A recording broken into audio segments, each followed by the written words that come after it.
ஊழலை பற்றி பேசுவதற்கு அவர்கள் அருகே இல்லை. என்னென்னா அதை உங்களுக்கு தெரியாத விஷயம் இல்லை.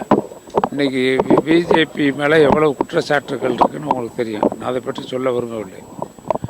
அது ஒன்றும் ரொம்ப அவங்க அரசாங்கம் இப்போ ரொம்ப நேர்மையாக நடந்துக்கிட்டு இருக்கா? அதெல்லாம் கிடையாது.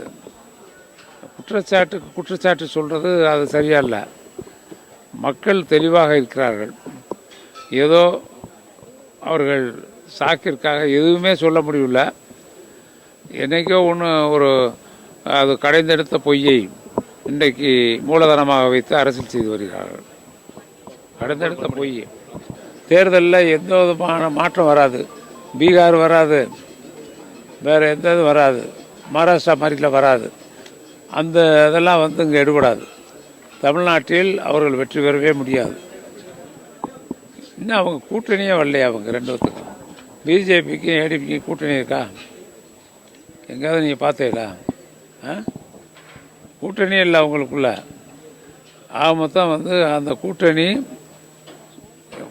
நிச்சயமாக அவங்க இருக்கிறதுலே 3வது இடத்துக்கு வருவாங்க. சொல்லவே இல்லையே, இது வரைக்கும் யாரும் சொல்லலை. அவர் காரணம்னு எப்படி சொல்ல முடியும்?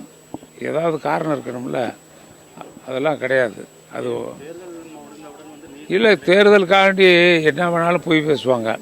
அதெல்லாம் நீங்கள் கணக்கில் எடுத்துக்கிறாதீங்க.